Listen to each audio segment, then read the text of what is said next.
Deus que faz o caminho no deserto que eu e você precisamos. Ele tem a solução que eu e você precisamos. Amém?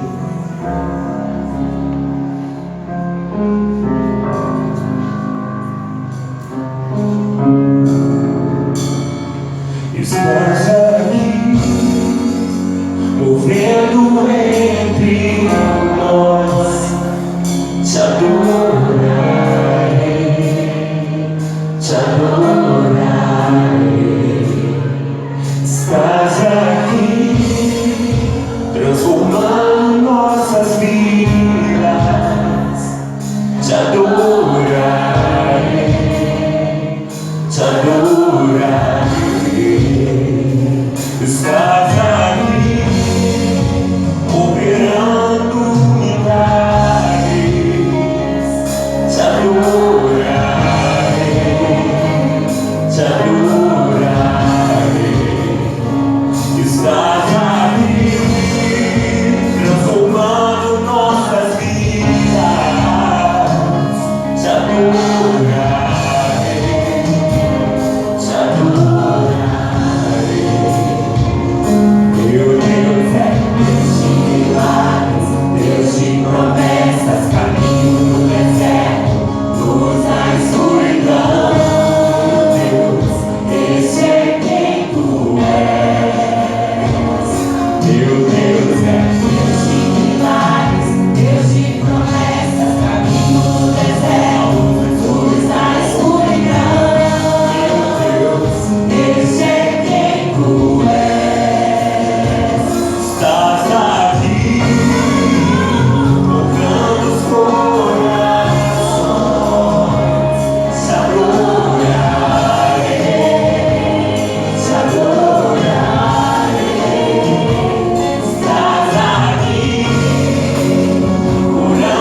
Esse é quem tu és. Esse é quem tu és. Esse é quem tu és. Esse é quem tu és. Esse é quem tu és. Esse é quem tu és. Esse é quem tu és. Esse é quem tu és.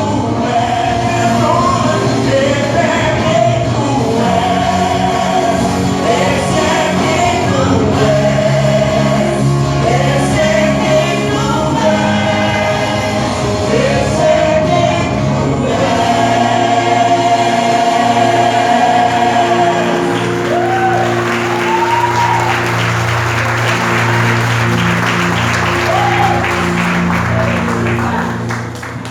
Vira para o irmão que está do seu lado e diz para ele assim: meu irmão, não temas. Na provação não temas, porque Deus é conosco, amém?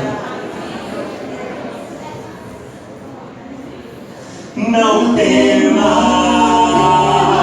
não temas, não temas, não temas.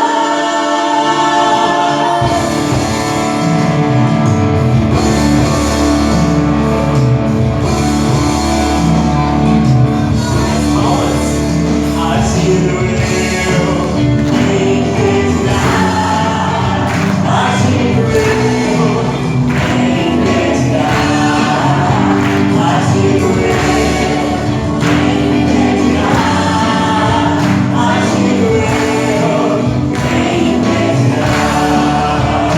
Quando andares pelas águas,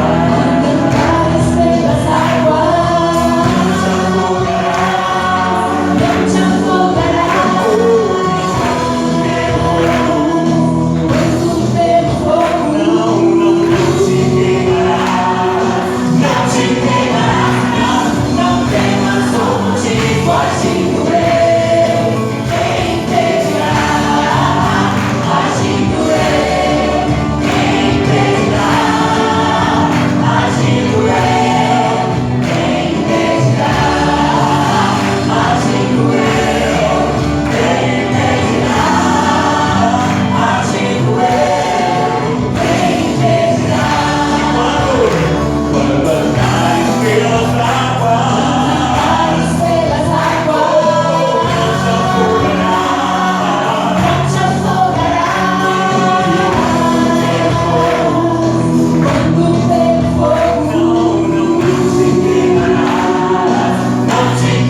Não tenha medo, o Senhor está conosco, aleluia. I keep fighting voices in my mind that say I'm not enough.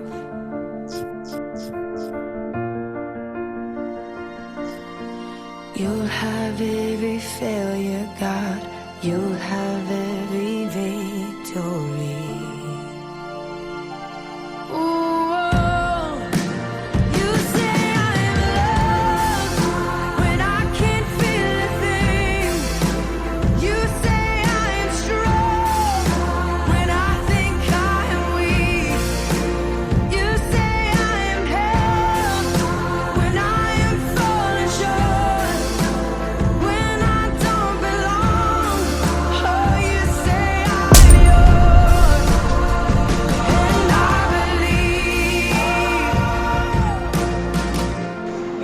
primeiro lugar, irmãos, o que nós vamos fazer? Explicar, eu quero explicar para você por que nós escolhemos a palavra desafeto. A palavra desafeto, segundo o dicionário do Google, significa ausência de afeto ou afeição. E no brasileirismo, o indivíduo que não goza do favor, da simpatia de outrem, adversário e inimigo. Então, basicamente, nós estamos falando sobre um sentimento em relação a alguém, um sentimento negativo em relação a alguém. Então, desafeto significa, nessa noite nós vamos tratar sobre isso, um sentimento negativo em relação a alguém. E basicamente nós vamos utilizar essa expressão então para nos referir a 3 experiências humanas que são muito comuns, que é a traição, a perseguição e o abandono. Então, quando eu usar a palavra desafeto, eu queria te convidar a pensar nessas 3 realidades: a realidade da traição, a realidade da perseguição e a realidade do abandono. Quem nunca teve medo de ser traído, perseguido ou abandonado? Vamos falar a verdade. A gente sabe que na realidade do cotidiano, a gente percebe, a gente vê na vida de outras pessoas também essa realidade. E isso de fato é algo que traz um temor para o nosso coração, tanto em experimentá-lo no ambiente familiar, como experimentá-lo no ambiente de trabalho, de negócios e às vezes até mesmo dentro da igreja. Na sociedade individualista que nós vivemos, cada vez mais as pessoas têm sofrido esse medo. Quanto mais individualista a sociedade se torna, mais força esse medo ganha.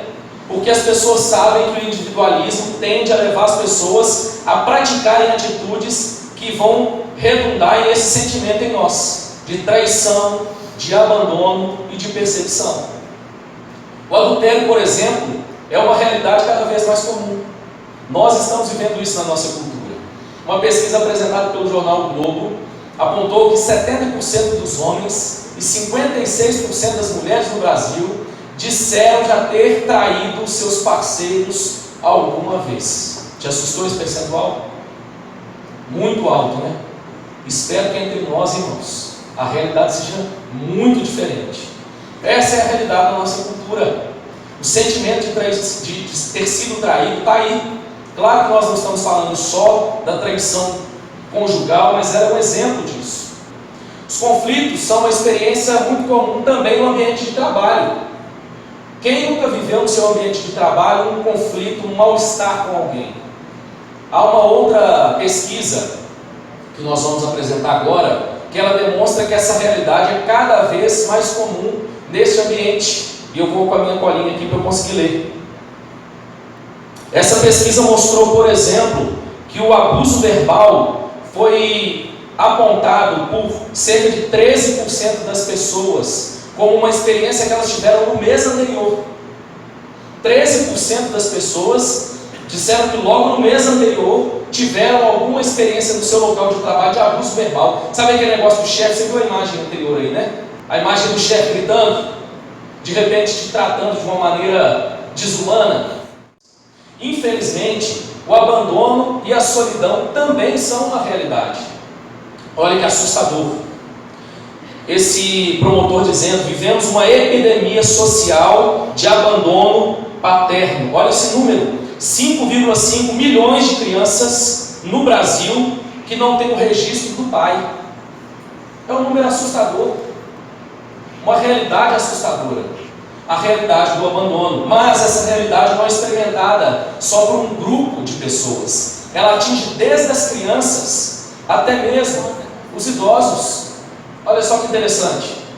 Falando sobre o número crescente de idosos que são abandonados em abrigos públicos, em condições às vezes bastante precárias, porque a família não quer cuidar. E ali tem inclusive uma outra pesquisa mostrando como o número de velhos e desamparados tem crescido ano após ano no Brasil. Isso tem sido alvo de uma série de pesquisas, de preocupações públicas com respeito ao futuro, uma vez que nós fazemos parte de uma sociedade, de um país que está envelhecendo e que de repente essa epidemia também, esse problema tende a se tornar ainda maior. Qual o problema então em temermos o desafeto?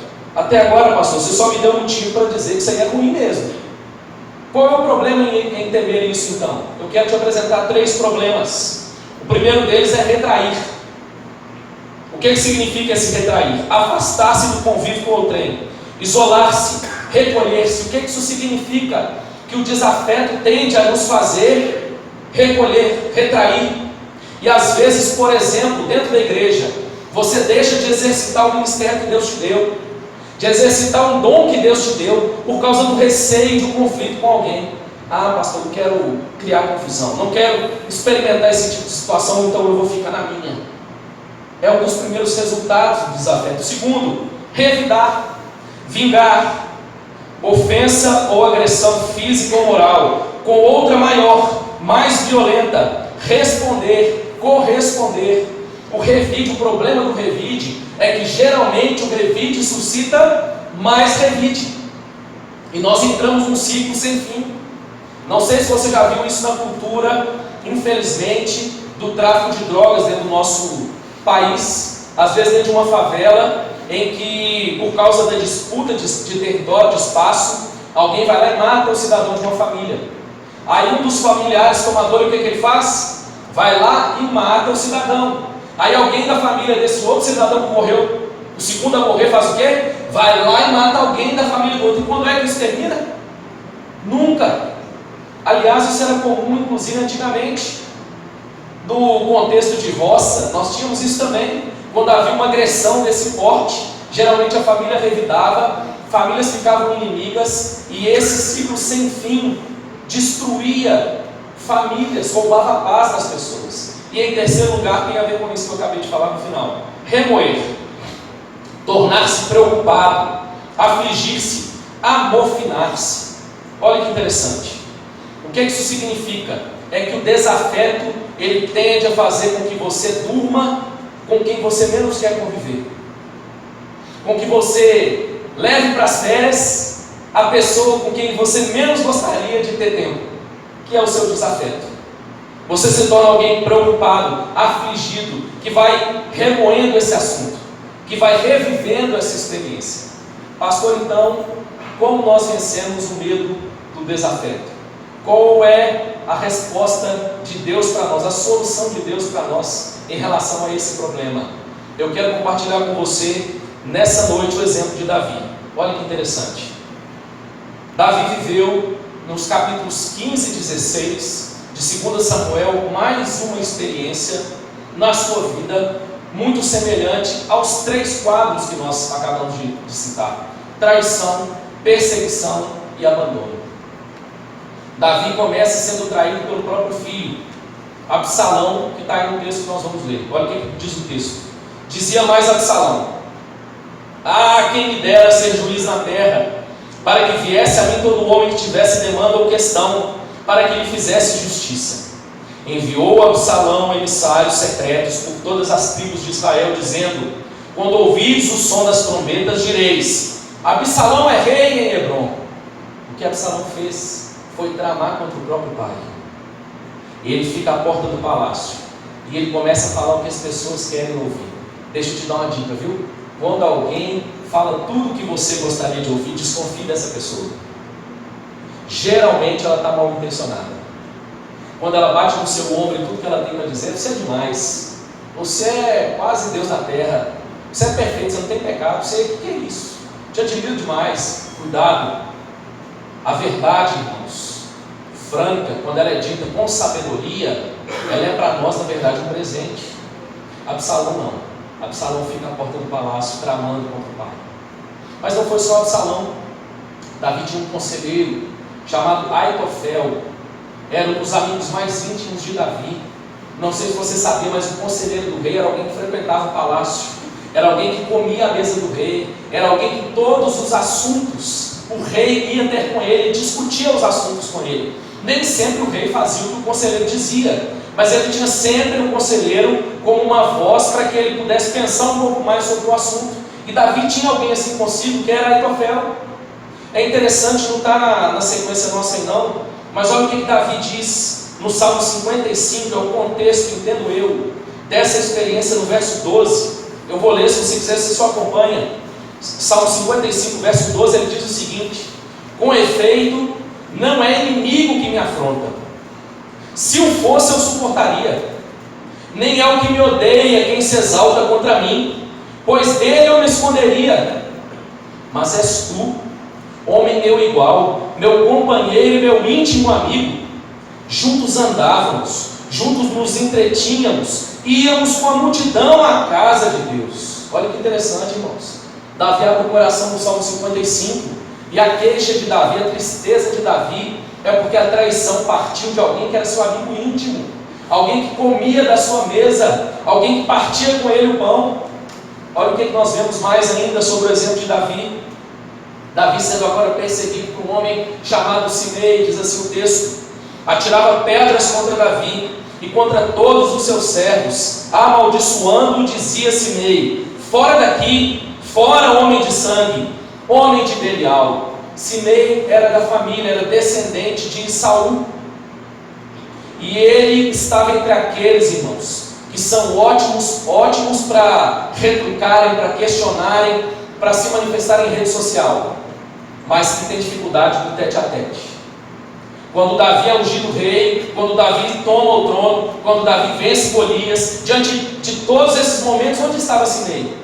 Mas agora que Davi está sendo perseguido por Absalão, e ele faz igual Chaves, né? Eu gosto sempre da cena do Chaves. Davi pega cabo de vassoura, bota a sua trouxa de roupa no ombro e está indo embora cabisbaixo de Jerusalém. Quando ele sai da cidade, aparece o infeliz do Simei. E o texto diz que ele atirava pedras em Davi. Agora imagina um homem do quilate de Davi, um rei que venceu Golias, cercado de um exército. Quem estava com Davi nesse momento, pastor? Os valentes de Davi.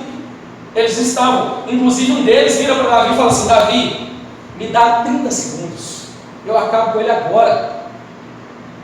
Se você já leu a história dos valentes de Davi, você sabe da grandeza desses homens, das proezas que eles realizaram. O pastor Andrei gosta muito desse, de vez em quando ele cita, né? Um que perseguiu o leão no inverno, encontrou o leão na caverna e matou. O cara tem que ser muito valente, não tem? Geralmente a gente faz o contrário, né? É o leão que persegue a gente no verão e a gente arruma um jeito de fugir. E um desses homens está falando com Davi: deixa eu arrancar a cabeça. E Davi diz: deixa. De alguma forma a providência de Deus permitiu que isso acontecesse. Então deixa nas mãos do Senhor. É interessante esse exemplo de Davi. Então, irmãos, a resposta para nós é basicamente essa aqui. Nós vencemos o medo do desafeto aprendendo algumas verdades bíblicas. Nós vivemos num mundo marcado pelo pecado. Nós vivemos num mundo de conflito, de guerras, de separação. Nós vivemos num mundo de violência, de ódio. Mas, irmãos, a palavra de Deus, a verdade bíblica, o Evangelho de Jesus Cristo, nos leva na direção oposta. Ele nos deu o ministério da reconciliação, diz a palavra de Deus. Então, eu quero apresentar para você, algumas dessas verdades bíblicas, para que eu e você possamos vencer o medo do desafeto. Mas olha só que interessante, o finalzinho desse bloco. Logo que Davi é apedrejado por Simei, ele continua caminhando, e o texto diz o seguinte: o rei e todo o povo que iam com ele chegaram exaustos ao Jordão e ali descansaram. Aqui, irmãos, é provavelmente o momento exato em que Davi escreve o Salmo 3. Logo quando ele sai de Jerusalém, e eles então conseguem parar pela primeira vez, exaustos, eles se assentam na beirada do Jordão, e Davi então se retira do meio da multidão não era tão grande, eram os valentes de Davi. Ele então se retira, toma sua pena e começa agora uma oração. Ele começa a falar com Deus. Pastor, qual é o conteúdo dessa oração? O que Davi fala com Deus? Está aí no Salmo 3. O Salmo começa assim: Salmo de Davi, quando fugia de Absalão, seu filho. Esse bloco, essa abertura, esse subtítulo, faz parte do texto original. E é ele que identifica o Salmo 3 com o contexto que nós acabamos de ler. E olha o conteúdo desse salmo: Senhor, como tem crescido o número dos meus adversários. São numerosos os que se levantam contra mim. São muitos os que dizem de mim: não há em Deus salvação para ele. Porém tu, Senhor, és o meu escudo, és a minha glória e o que exaltas a minha cabeça. Com a minha voz clamo ao Senhor, e ele do seu santo monte me responde. Deito-me e pego no sono. Acordo porque o Senhor me sustenta. Não tenho medo de milhares do povo que tomam posição contra mim de todos os lados. Levanta-te, Senhor, salva-me, Deus meu, pois feres nos queixos a todos os meus adversários e aos ímpios quebras os dentes. Do Senhor é a salvação e sobre o teu povo a tua bênção. Olha que salmo bonito, irmãos. Davi aprendeu uma verdade preciosa que eu quero seguir o exemplo dele nessa noite. E o que Davi aprendeu, irmãos, é que o melhor lugar para apresentarmos as nossas queixas é diante de Deus. Mas não só Davi vai apresentar sua queixa diante de Deus, como ele revela algumas verdades que já estavam no seu coração, que permitiram que Davi tivesse a postura que teve. Mesmo podendo enfrentar o filho, ele prefere então se retirar com os valentes. Mesmo podendo revidar a afronta de Simei, ele escolhe se calar. Irmãos, Davi tem muito a nos ensinar nessa história. E basicamente eu quero compartilhar então com você algumas dessas verdades. A primeira delas é que nós precisamos aprender que esta é uma experiência universal, resultado da natureza humana caída. Quando Davi diz no verso 1 e 2: Senhor, como tem crescido o número dos meus adversários, são numerosos os que se levantam contra mim, são muitos os que dizem de mim, não há em Deus salvação para ele. Não sei se você percebeu, mas Davi está dizendo que o número dos adversários estava crescendo, e não que não havia adversário e havia se tornado um agora. Davi reconhecia que essa era uma realidade da vida. Infelizmente nós vivemos num mundo afetado pelo pecado, e enquanto nós estivermos nessa realidade, não tem como escaparmos. Nós viveremos realidades assim, de traição, de abandono, de perseguição. Faz parte da natureza humana, da realidade humana presente. Deus não criou o mundo dessa forma. Não foi sempre assim. Deus nos criou, ou criou os nossos pais, primeiros pais, num estado de perfeição, num lugar onde a paz reinava, num lugar onde havia harmonia. Deixa eu te confessar um negócio muito importante. Nunca aconteceu uma DR, pelo menos nesse tempo, né? Entre Adão e Eva, viu? Adão e Eva não precisavam ter DR, não, irmãos. A relação dos dois era perfeita.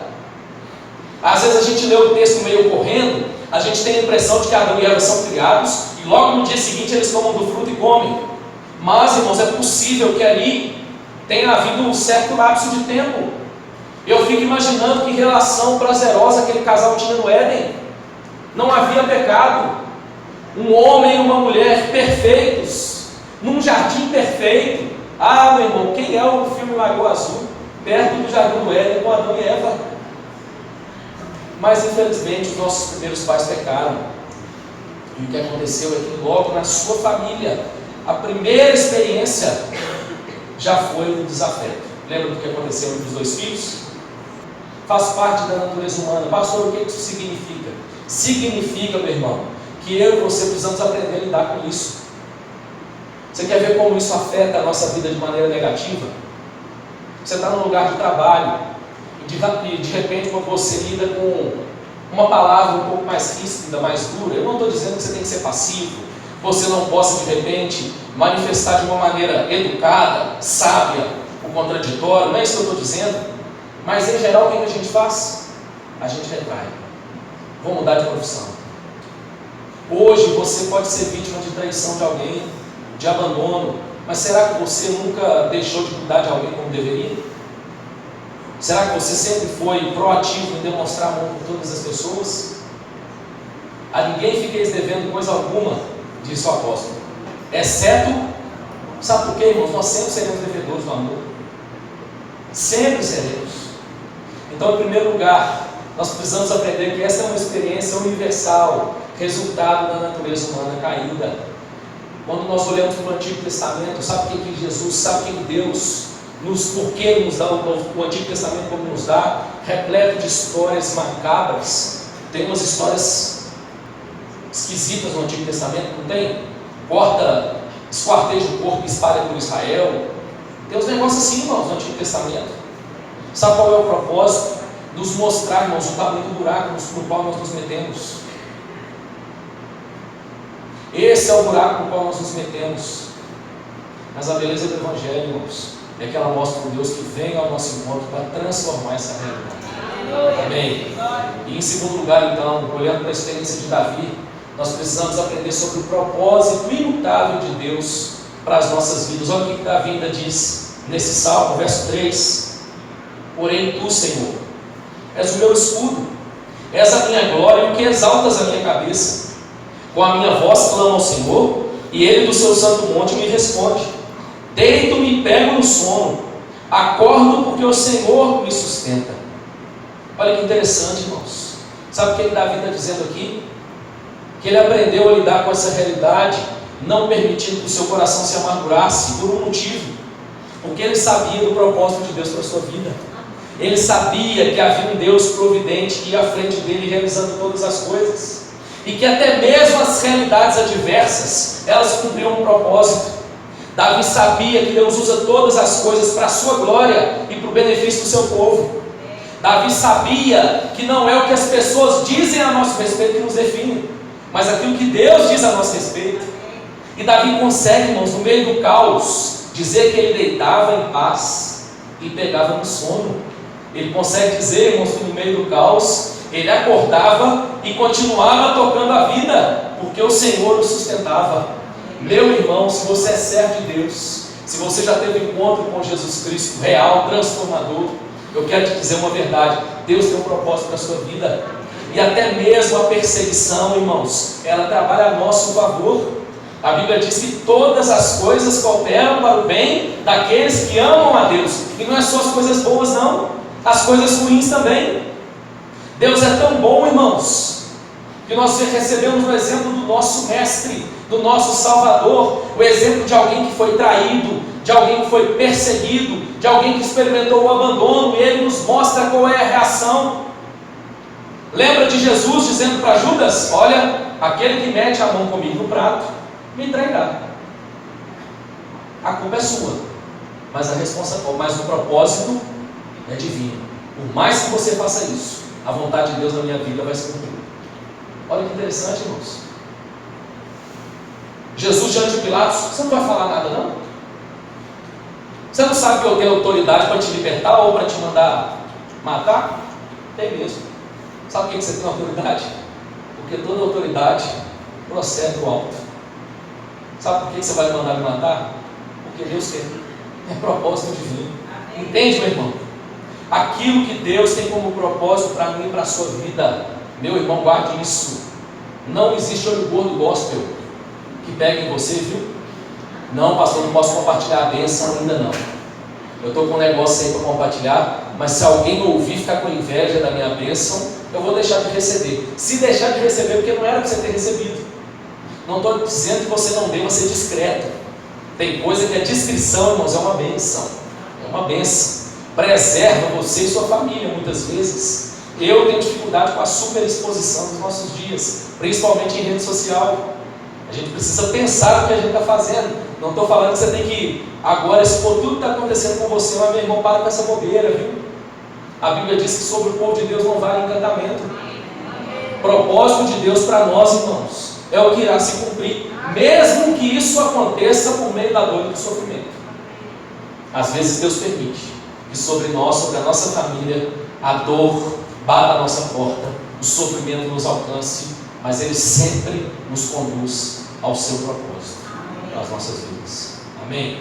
Em terceiro lugar, meu irmão, à luz desse salmo, nós precisamos aprender também sobre o juízo de Deus sobre a impiedade. Quinta-feira teve ceia também. Eu preguei sobre o amor de Deus. Como é gostoso falar sobre o amor de Deus. Deus prova o seu amor pelo fato de Cristo ter morrido por nós. É o que diz a palavra de Deus. É tão bom falar do amor de Deus. Mas eu me senti na obrigação de abrir o culto aqui na quinta mensagem, dizendo, irmãos, que há um equilíbrio entre essas duas verdades. A Bíblia de fato anuncia o amor de Deus, mas ela também nos mostra um Deus que trará o seu juízo. Dá uma olhada aí, UFC, no Salmo 3. Dá uma olhada aí comigo. Verso 7. Levanta-te, Senhor, salva-me, Deus meu, pois feres nos queixos a todos os meus inimigos, e aos ímpios quebras os dentes. Que figura é essa, irmão? Se não a figura de um soco bem dado, no meio da fuça do cidadão. Essa é a figura que Davi está usando. Sabe o que Davi está dizendo para nós, nos ensinando aqui, irmãos? Que quando nós temos ciência do juízo divino, nós escolhemos não nos vingar. Quando você escolhe vingar uma causa pessoal, você está sendo bondoso com a pessoa que te atacou, viu? Porque a coisa está sendo resolvida entre você e ela. Mas quando você escolhe sofrer o dano, dar a outra face, como Jesus nos ensinou, sabe o que isso significa? Que o acerto de contas dele vai ser com Deus. Ah, meu amigo, aí a coisa é mais embaixo, aí é diferente. Irmãos, quando nós tomamos ciência, quando nós aprendemos acerca do juízo de Deus, nós descansamos no Deus que não permite que a impunidade reine. Nós descansamos no Deus que certamente há de achar aqueles que nos perseguem. Vou te dar exemplos aqui.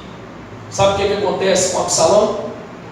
Pouco tempo depois, ele fica preso num galho de árvore e é morto. Sabe o que acontece com Simei? É interessante, irmãos, porque Davi dá um show para nós de como lidar com o desafeto.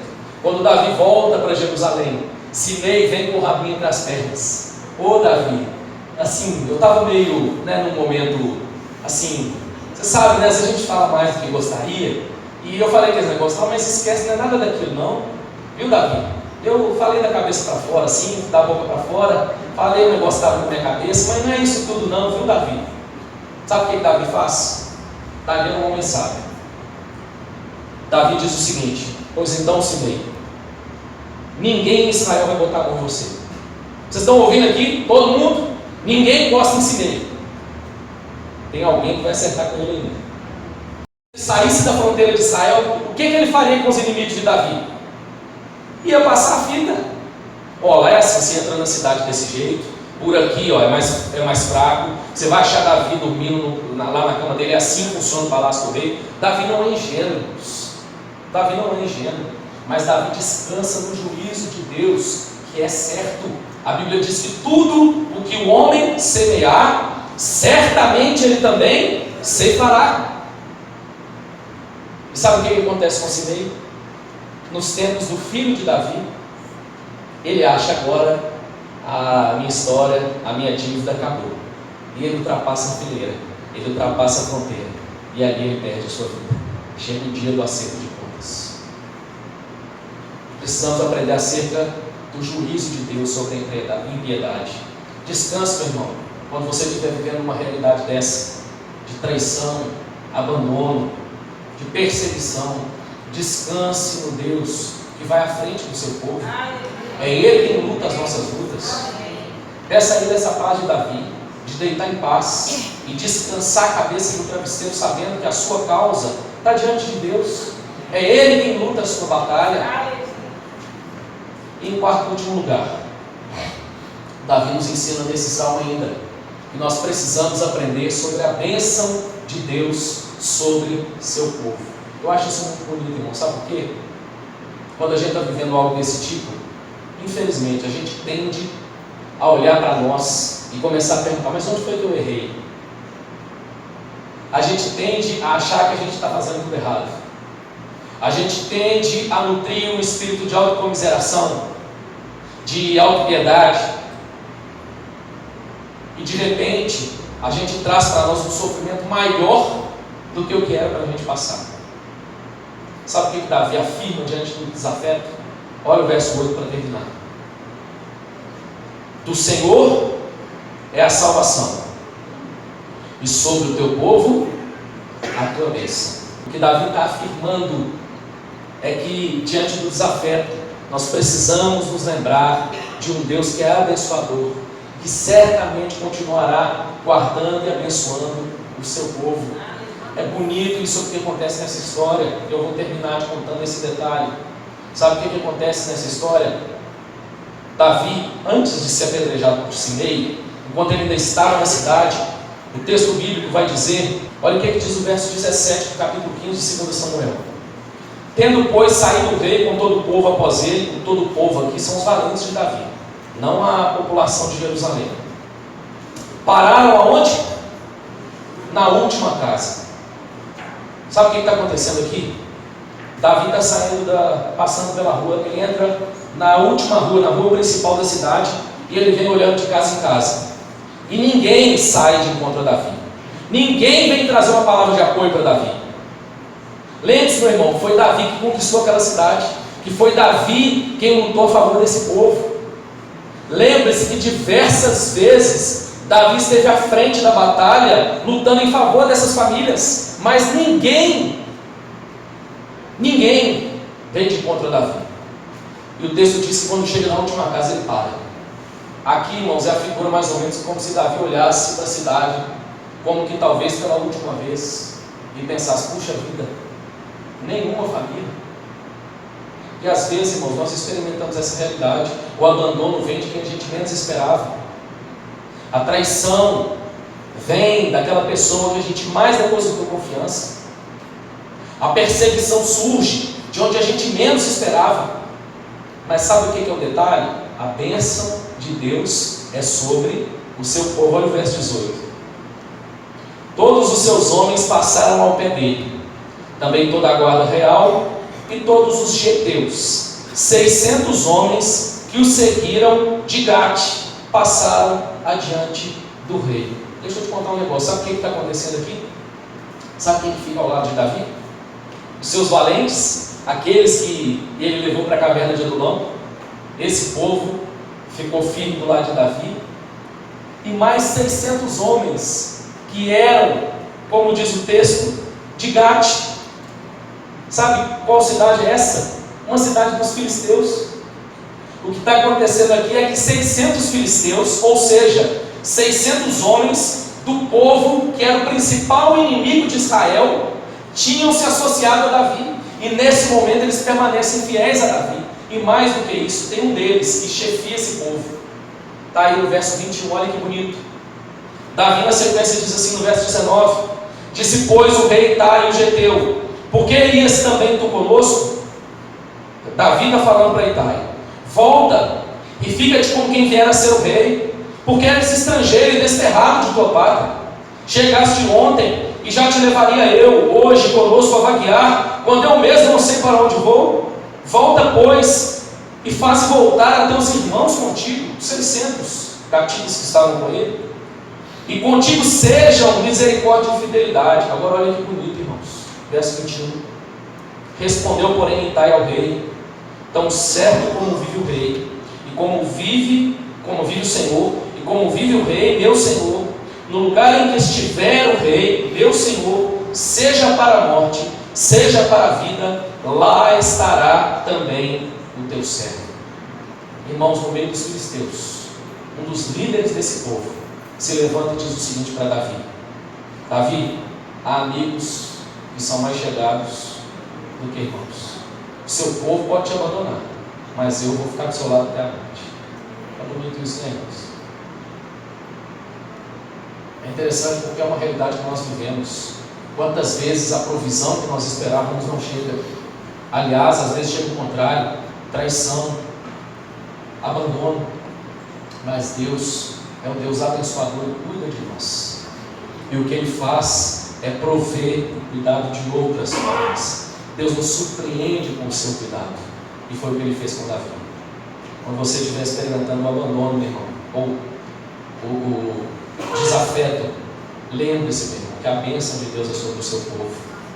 Que Deus há de cuidar de você. Deus há de colocar pessoas ao seu lado para suprirem talvez aquela pessoa que você gostaria que estivesse te apoiando nesse momento. Descanse nisso.